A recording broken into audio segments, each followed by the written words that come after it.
with you all here today at the Hahn, and thank you for coming out. I want to first do some housekeeping things as well. I have a sheet somewhere for a newsletter. If you're not on a newsletter, most people here are. It's just about twice a year if I'm lucky. Then I want to also thank the Hahn Pavilion staff, Scott Douglas, who you just heard speak. He's wonderful, and Lisa Lipsy for having this space available for art. Thank you very much. It's really a great little place for artists to get a place to have their work and then to be able to have talk. It's really awesome.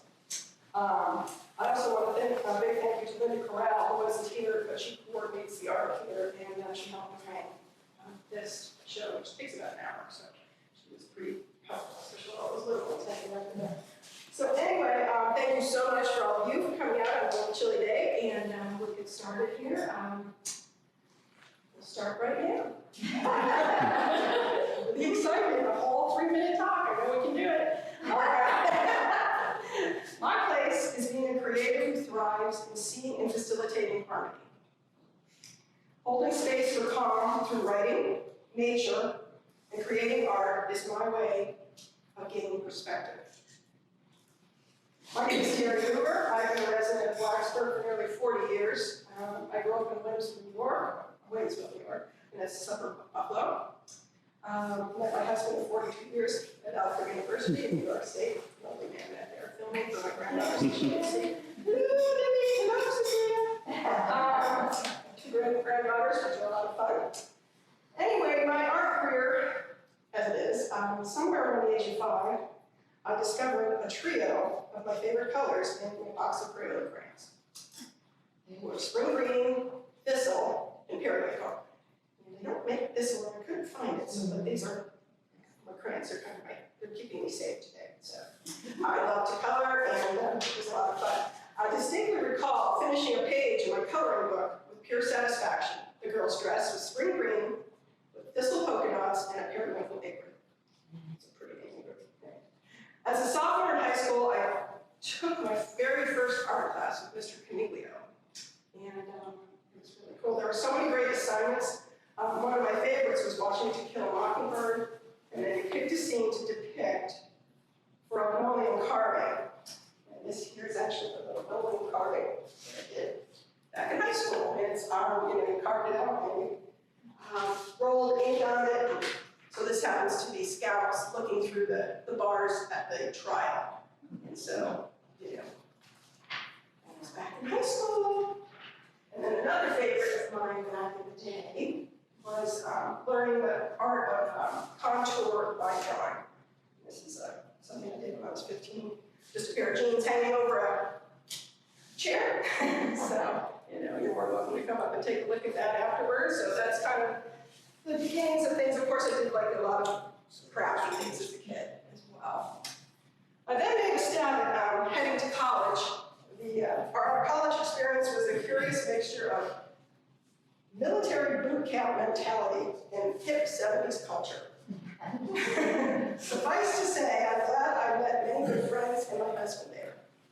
But it wasn't until the early 50s that I found teachers, workshops, and artist friends that opened the art world for me. And a big thanks goes to Blacksburg Regional Art Association for all the kind people, teachers, and just all the support.